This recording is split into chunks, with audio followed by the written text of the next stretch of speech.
upon the traditional ancestral. I think I'll start again. Sorry, I had some issues. Good morning, friends, both in the sanctuary and on Zoom. Welcome to the Unitarian Universalist Fellowship of Franklin and to the mountains of Western North Carolina and Northeast Georgia. We acknowledge that we gather this morning for worship and community upon the traditional, ancestral, unceded territory of the Cherokee Nation. We're a lay-led congregation of progressive minds and caring connections where all who come with open minds and kind hearts are welcome. My name is Mary Teslow, and I'm pleased to be your service leader today. I'm joined this morning on Zoom by Jude Lowry, who is our Zoom host and our music coordinator, and in the sanctuary, Warren Riley and Marge Abel. And for those in the sanctuary, there are 15 of us this morning, yay. I ask that you have a hymnal available if you'd like to share in the responsive reading, number 441. Also, there's a bowl at the entry for any donation, and Bonnie has a special treat, candy treat, if you'd like to stop by for that as well. Our announcements this morning, Bonnie, would you like to come up and share your announcements, and then we'll go to any that are on Zoom? This one. Thank you, Mary. Good morning, everybody.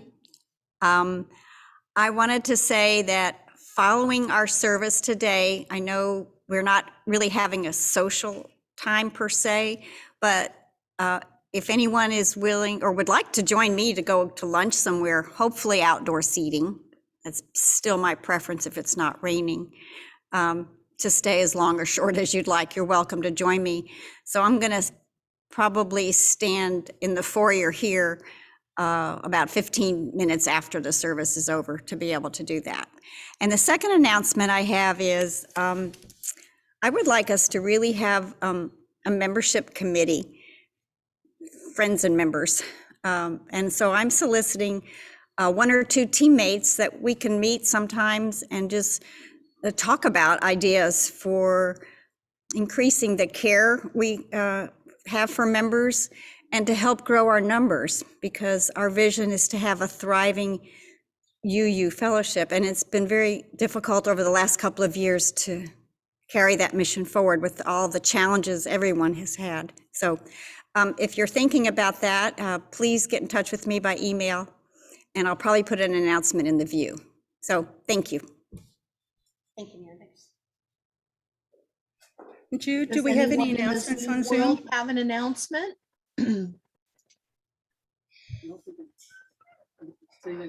Does anyone in the Zoom world have an announcement? I do not see any at this time, Mary. Thank you, Jude. Our fellowship is a light for liberal religion in the mountains that values diversity and the richness it brings to our community. Our celebration of diversity is reflected in the variety of our Sunday services. Today, we'll welcome back Dr. Enrique Gómez with a message entitled, The Hidden Poetry of Light. Our opening and closing hymns this morning are Taze, chants. Taze is a prayerful form of music known for its simple, yet rich and meditative character. The music often takes the structure of an ostinato, a simple melody that repeats over and over, and is meant to serve as a kind of musical centering prayer. The Taze community is an ecumenical monastic order founded in France with a strong devotion to peace and justice through prayer and meditation. We hope today's service enriches your journey. And now to begin, our opening words are responsive reading 441, led by Marge Abel and joined by people in the sanctuary. So those would like to come forward to the microphone so they can be heard.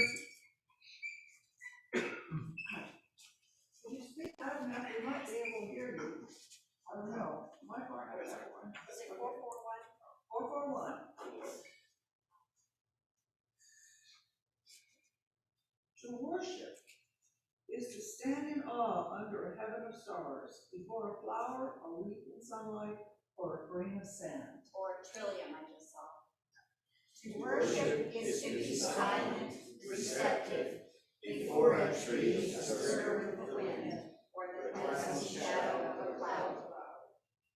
worship is to work with dedication and with skill. It is to pause from work and listen to a strain of music. Worship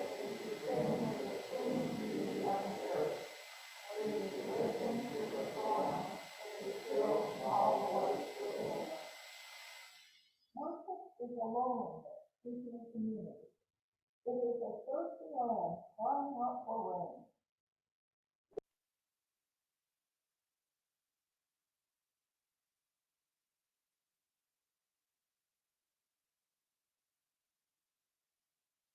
Within us, reaching out to the mystery beyond. It is the articulate silence yearning to speak. It is the window of the moment, open to the sky of the eternal. The words were from Jacob and Trout.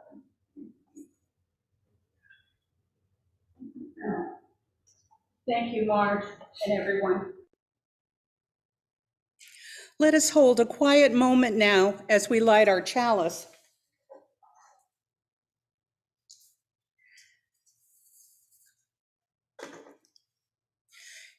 Henry David Thoreau wrote in his journal in 1841, a child asked his father what becomes of the old moon, and he said it was cut up into stars.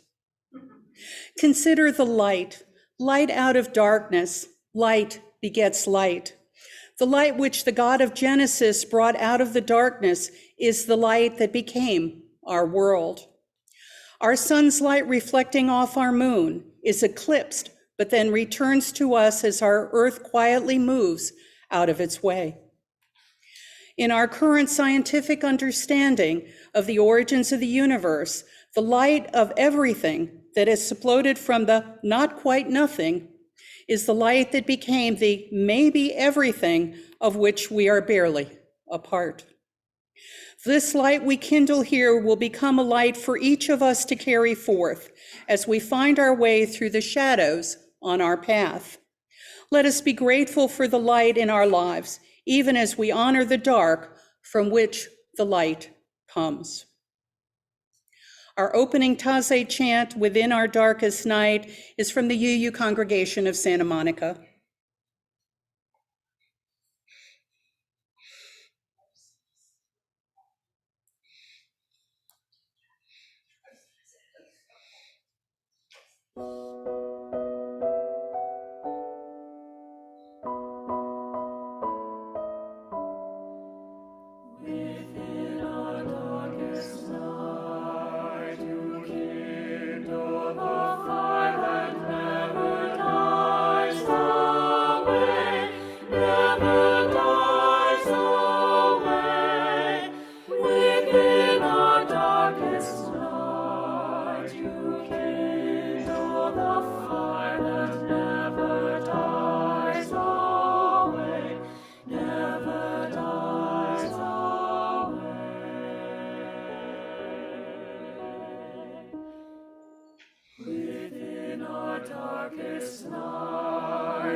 Our offering words are from Mary Allen Walden.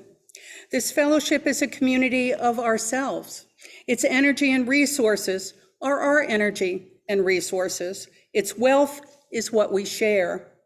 As we contribute to the life of this community, we affirm our lives within it. All the gifts of time, talent, and treasure are deeply appreciated. Our offertory is 123, Spirit of Life.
The dedication of our gifts.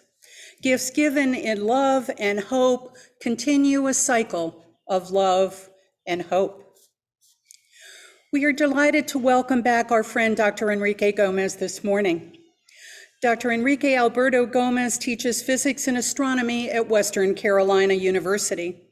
For research, he studies supernova, variable stars, and exoplanets. He has also done research on cosmic rays and works with students to launch atmospheric balloons to the edge of space. He received his Ph.D. from the University of Alabama and his bachelors from the University of California, Santa Cruz. He is past president of the Jackson County NAACP and currently serves as its secretary. He was born in Mexico City and speaks Spanish as his first language, enjoys cooking and playing games with his daughter on a Nintendo Switch. The title of his message this morning is The Hidden Poetry of Life.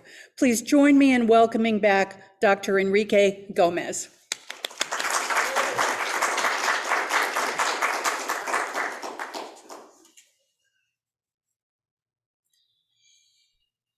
Thank you so much for that. That's such a kind introduction. And thank you again, one more, for inviting me here to your religious home. Welcome to the season of life. Welcome to the season of light. From May 1st through August 1st, here in Franklin, North Carolina, we will be getting 14 hours of daylight, with twilight pushing it even more. And if you look over these mountains, looking over the sanctuary through those wonderful windows that you have over here, you will see multiple layers of green. hues as new leaves from multiple tree species come and shoot forth. The amount of carbon dioxide in the northern hemisphere will drop as photosynthesis, the process of turning the energy of sunlight into food, kicks into high gear. Between May 1st and May 7th, pagans will celebrate Beltane, one of the seasonal festivals where the fire ceremonies will be central. I will be sharing here in a moment, if I may. I am hoping you'll be able to see it. I do have, okay, oh, PowerPoint. But that is okay, we love you so much. Okay, I'll just have like a little bit of a technical issue. I will bring this up, and I'm going to be sharing my screen where you can see hopefully all of yourselves. And then I'm going to do that, and I'm hoping you'll be able to see that. Let there be light indeed. Okay, so there we go, okay. Also, today, May 1st, just by coincidence, our Muslim friends and neighbors are celebrating the feast of Eid al-Fitr, the concluding celebration of the holy month of Ramadan, bookended by the sighting of the crescent moon on the western horizon. One of the symbols of the season is a lit lantern used to illuminate the path of families and friends visiting each other to feast after a daytime of fasting. Think about how often we use this gesture, the gesture of lighting a candle as a spiritual act. Jews light candles for the Sabbath and light menorahs in Hanukkah. Lanterns are lit in Diwali in the Hindu faith. And families celebrating Kwanzaa light candles on a kinara to remember the values that they share. The Buddha sought enlightenment. We just lit a chalice in this sanctuary. Does a lit chalice represent hope, knowledge, wisdom, or justice? Maybe all of this. There not being a fixed meaning is part of its wonder.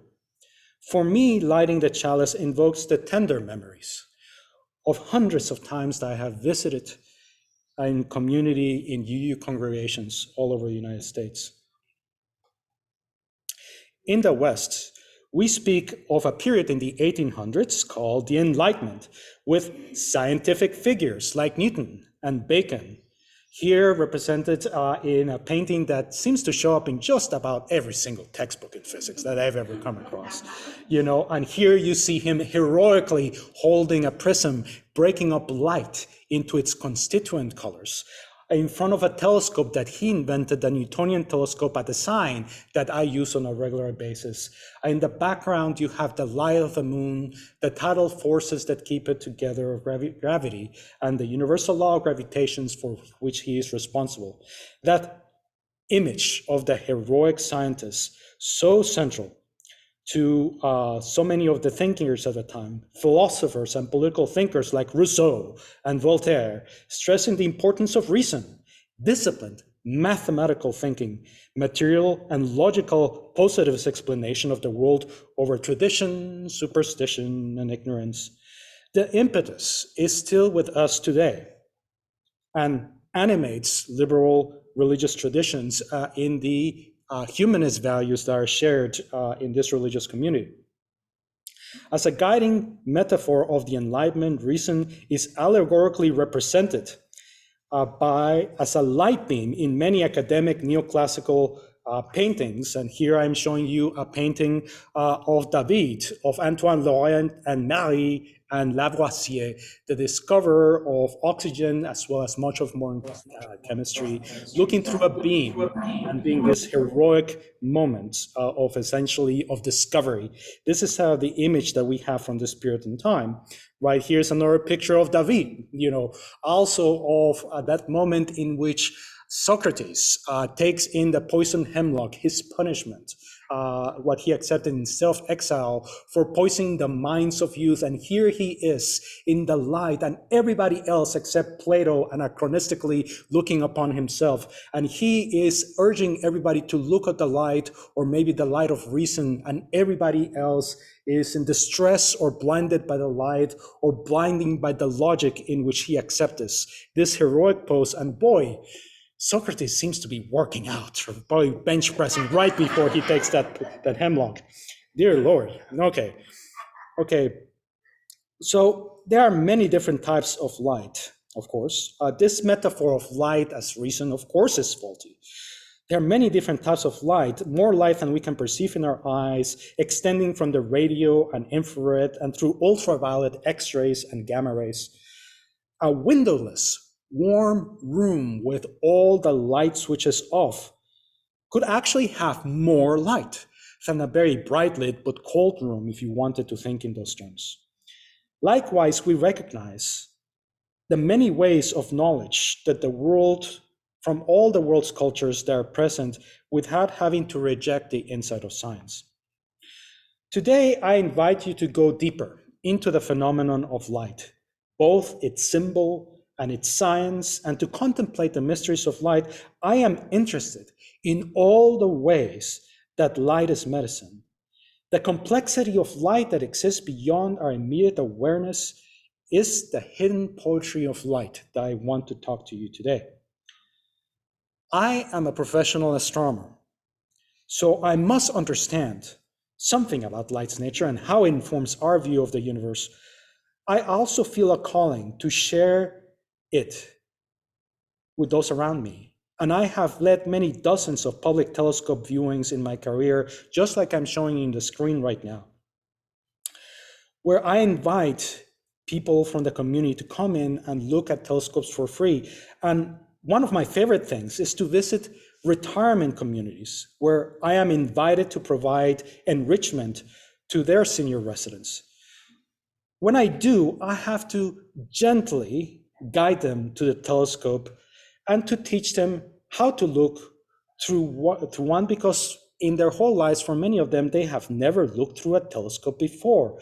Sometimes they come on wheelchairs and on walkers, and I offer support with them with their permission, of course, because they still have their dignity. They still want to be able to have that agency before them. So I always ask, but if they need help, I will gladly offer and bring them up to a telescope, teach them how to do this. And in those times, when I am holding them, hold their bodies, touching them, I can actually feel that jolt in them, that moment when they recognize looking at Saturn, seeing the rings of Saturn with their own eyes for the first time ever, and that followed by the expression of childhood delight at looking at the rings of Saturn.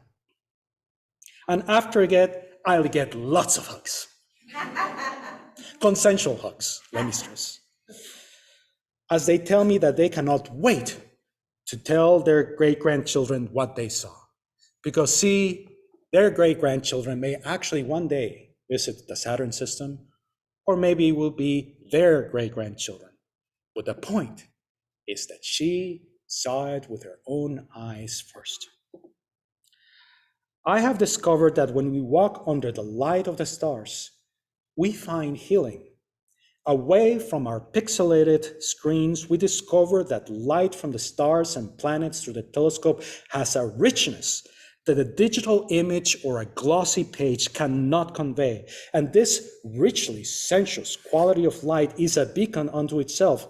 I have seen people's moods lift and relax after seeing Jupiter, the Orion Nebula, or a galaxy. No mood-altering substances needed. Under the reflected light of the moon and the glow of the Milky Way, we find connection to each other, to ourselves, and to the more than human world. The night sky invites us to deep conversation about meaning and mystery. And on top of the tallest mountains east of the Mississippi, I have had the most wonderful, intimate sharing with total strangers at 2 o'clock in the morning, whose faces I have never seen and likely will never see again, because all the time we were saving our dark adaptations of our eyes so as not to ruin it by looking at cell phones or using flashlights.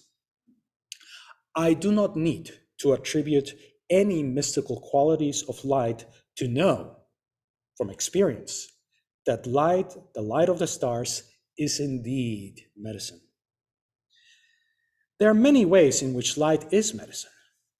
In an article published in the Journal of the International Association for the Study of Pain, a team led by Dr. Mohad Ibrahim from the University of Arizona, here pictured, discovered that you can reduce the length and frequency of migraine headaches by 60% over controlled studies. And another study suggested that green light moderates acute and chronic pain in rats. And current active research teams are exploring the connection between our visual perception, cues in our body's endogenous opioid system, to moderate pain. The impetus of this work came when Dr. Ibrahim's brother reported that his migraines disappeared when he went out to work on his garden. For a no-cost, drug-free approach to limiting pain, consider spending some time under the reflected green light from trees this season.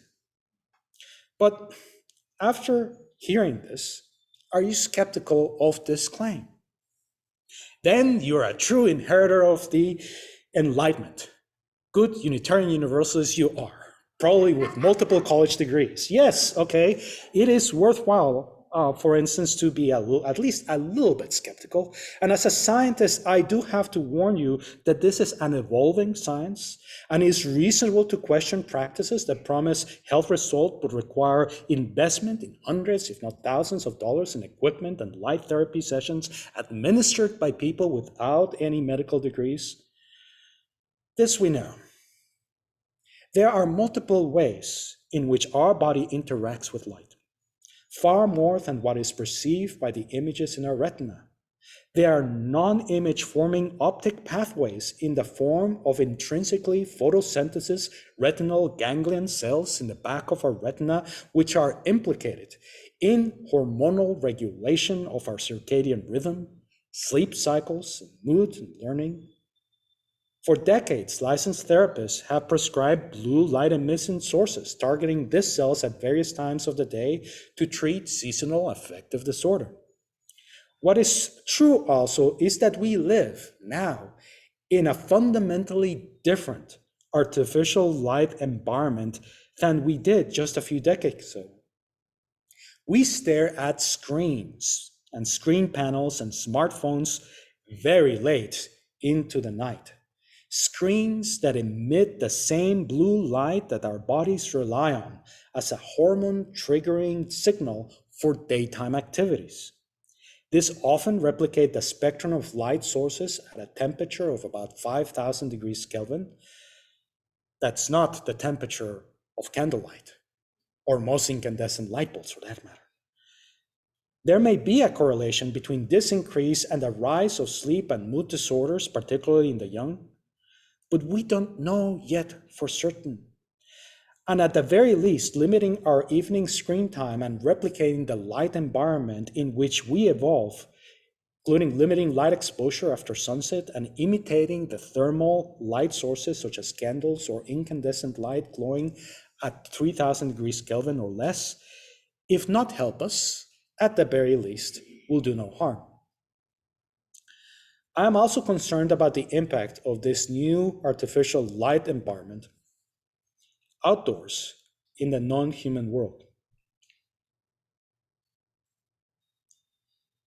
In the last few decades, much of the industrialized world has shifted its outdoor lighting from sodium and mercury pressurized light sources to LED lighting. The promise was that the increased efficiency of LED outdoor lighting for the same lumen levels would actually get environmental benefits by reducing our energy consumption. A lumen being a unit of light emission. Instead, the reduced costs have allowed businesses and private homeowners to increase the overall outdoor illumination levels. If before you spent $100 to illuminate a lot with mercury lights, but now the same amount in LED lights is $10. Most businesses have upgraded to spend still $100, but illuminate 10 times more, right? I'm also interested, and I can refer you to a compendium of studies gathered by the International Dark Sky Association that include medical studies of documented disruption of biochemical signaling from evening illumination levels. And many of us scientists are concerned about substantial emission of the blue and violet components of the visible spectrum with accompanying disruption of circadian rhythms and sleep patterns. And this carries over into the ecosystem where coyote and frog mating call behaviors have been disrupted under the presence of bright stadium lights. Pre-dawn birdsong's behavior disruption has also been associated with some bird species, as well as the disorientation of migrating bird species, such as what is documented by the Audubon Society with just the lights of the 9/11 memorial that is posted once a year. We know that the beach hatching sea turtles will be disoriented by beachfront floodlight, causing their death. In the last few years, members of the EBCI, the Eastern Band of the Cherokee Indians, have asked me to document the rise of outdoor lighting around the tourism district in Cherokee, and there is concern in the area around the Great Smoky Mountains National Park, as this region is the southernmost range of many American bird species. There is documented disruption in insect behavior as well as water-based biota as well. Now, I have led evening telescope observations in the Blue Ridge Parkway for more than a decade, and I can tell you that light pollution has gotten considerably worse. There used to be galaxies that I would be able to see through a telescope on top of Water Rock Knob just a decade ago that I just can't anymore. But overlooking the valleys, there is no question why that is. Some of it is in the form of increased LED light use, but the other reason is that the light fixtures that are mounted on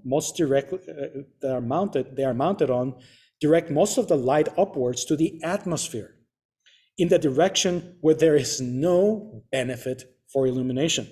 Ostensibly, the rationale for robust outdoor lighting around businesses is to mitigate crime levels. But essentially, if you look at this map of essentially United States at night, and you can essentially see where you live. We still live in this part in Western North Carolina where there's still a little bit of darkness, but that is changing quite dramatically as well. So why is this? The rationale for robust outdoor lighting around businesses is to mitigate crime levels.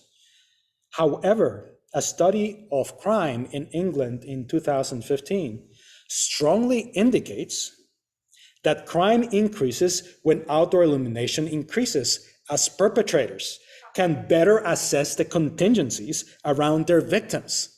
They would like to see that security personnel as well. They would like to see those weak points. Criminals, as it turns out, like to target well-lit businesses for the exact same reasons that the business owners like to have their high level of lighting on. In the face of so much evidence for the negative health, environmental, and crime-related impacts of excessive outdoor lighting, we must ask why we insist on it. I think we are often misguided by our metaphors, thus creating toxic environments. We want a sweet life, so we eat too much sugar. But wait, sugar is a chemical, right? Especially refined sugar.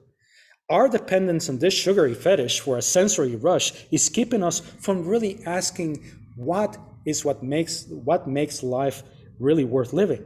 Likewise, we treat light as a fetish. We imagine that if a little light will help our customers walk safely to their cars, 100 times more powerful industrial scale floodlights will drive away the metaphorical darkness in men's hearts that clouds their moral judgment and turns them to crime. But this is keeping us from really investing and investigating on evidence-based practices that actually do reduce crime.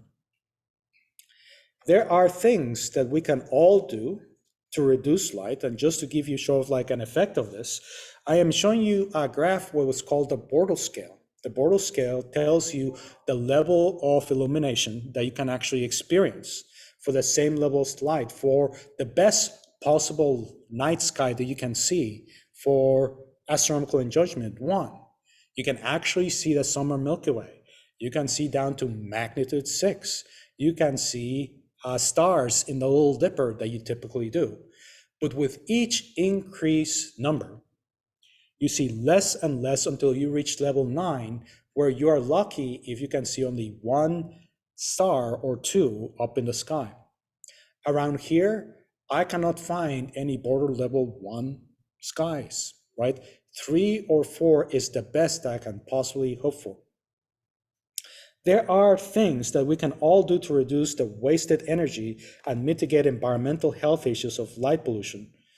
The International Light Sky Association recommends that for outdoor lighting, that it only be on when needed, only light the area that needs it, be no brighter than necessary, minimize blue light emissions if possible, and be fully shielded.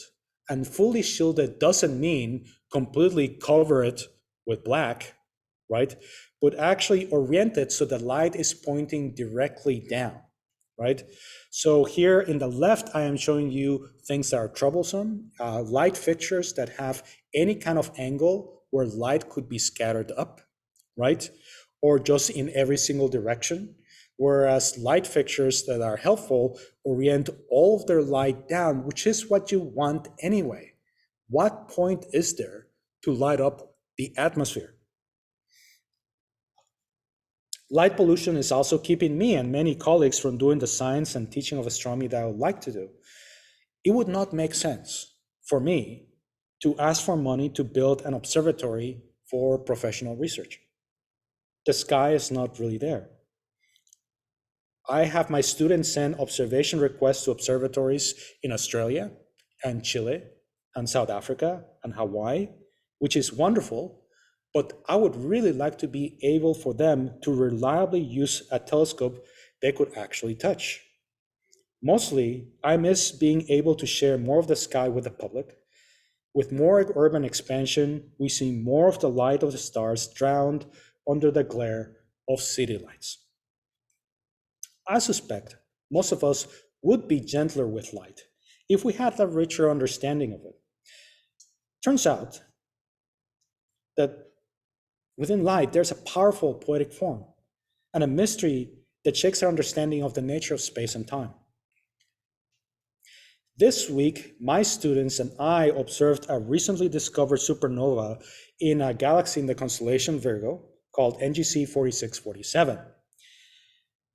We sent and requested and gathered images in observatories in Chile, Poland, and Australia, and confirmed that this used to be a white dwarf, a dead stellar core that reignited when a companion star dumped energy or matter into it, igniting a thermonuclear explosion. So where's the supernova? Right here. The galaxy that you see all the way around it is right here. And notice that this star right here is as bright as the galaxy that actually hosted. You're seeing an explosion from something that is about the size of the Earth, that at this moment right here is brighter than the collected light of 200 billion stars, just like our sun. Also, this took place about 63,000 miles. This occurred at a distance of 63 million light years away, which means that we just got light that was emitted to us 63 million years ago. However, please do not tell my students that just yet. They have to figure out for themselves, and they have until Tuesday to do so. When we look back into the universe, you look back in time. And as a matter of fact, when you turn to an empty frequency in your AM radio, you will hear white noise. Some of this white noise actually comes from motors all around you, right? So like scattered radio noise coming from this. Some of it is actually coming from outer space, which is part of something called the cosmic microwave background radiation. We are at all times surrounded by the afterglow from the beginning of the universe, the Big Bang. And this is what I'm showing you, essentially a whole sky map in the frequencies of cosmic microwave background. And what you're seeing here are the largest structures known in the universe, evidence of essentially quantum fluctuations on the first fraction of a second since the beginning of time. But here is a mystery. A cornerstone of Albert Einstein's theory of relativity is that all observers will agree that the speed of light has the same value. A consequence of this is that not all observers will agree in the sequence and speed of everything else that is no light. GPS satellites emit timing signals to your phone systems to find your location on Earth, but your phone has to do all of this work knowing that your clock works at a different rate as the clocks on tops of those fast-moving satellites. There is nothing wrong with your phone's clock. There is nothing wrong with the satellite's clocks. This is just how relativity works. Gladys May West was the data scientist who wrote an algorithm used in your cell phone's GPS 40 years ago. She's one of those hidden figures and had to account for the fact that relativistically, time seems to move differently for objects and observers that are moving at different speeds compared to us. So let us ask, okay, I'm showing you again this supernova taken by another colleague elsewhere in the world. Here's the galaxy, here's the supernova. Let us ask, if light were to be self-aware, I'm not saying that it is, but if it were to be self-aware, or someone were to be able to travel along with light at exact same speed, which is impossible, but let's suppose that was true. How would it experience time? Well, it wouldn't experience time at all. That light experience is leaving the supernova and landing on my telescope as being the same event at the exact same moment in time. It doesn't experience the same time interval that I would experience 63 million years for it to leave that galaxy and reach my telescope. Likewise, that cosmic microwave background radiation that you can pick up on your AM radio on the way home if you are so interested, from the Big Bang, it experiences the moment of creation and the moment of landing in this room at exactly the same time. Creation is here with us now. The converse is also true. These photons reflected and emitted by you, your cell phone signal, the light from this chalice, those electromagnetic emissions from your pulsating heart and your brainwaves. Some of them will, of course, be promptly absorbed by something else somewhere else. But some of them will become entangled with a sea of light that pervades at all times and will travel the entire length of the universe to its very end, not experiencing the passage of time at all. And thus, when it leaves you, it also experiences the end of the universe at the exact same time as the same event. This is a way in which we will forever leave our mark on the structure of reality from beginning to end. So let us keep lighting chalices. Let us keep whispering gently to each other under the light of the stars, repeating the first divine utterance from the book of Genesis. Let it be light. And thank you so much for your kind attention.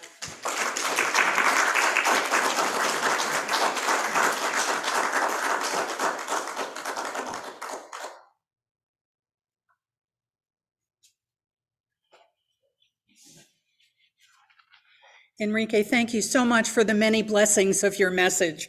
We are deeply, deeply appreciative. There'll be an opportunity for comments and questions when we get to the conversation time after the close of the formal service. Our closing Taze chant is number 1034 in our teal hymnal and can be sung in different languages to the same music. The words in English are, "By night we hasten in darkness to search for living water. Only our thirst leads us onward. Only our thirst leads us onward."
Esta eterna fonte está escondida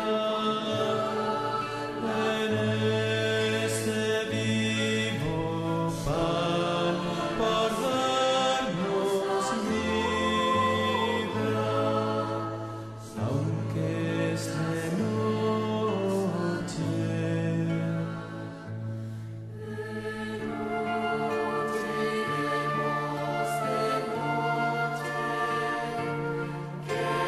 Para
Our closing words are by Reverend Amy Zucker Morgenstern.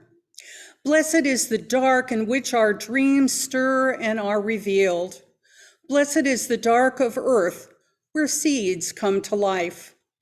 Blessed are the depths of the ocean where no light shimmers, the womb of all earthly life. Blessed is the light into which we awake, the light that sparkles on the waters, that calls the tree forth from the seed and calls the shadow forth from the tree. Blessed are we as we move through the darkness and through light. We extinguish our chalice.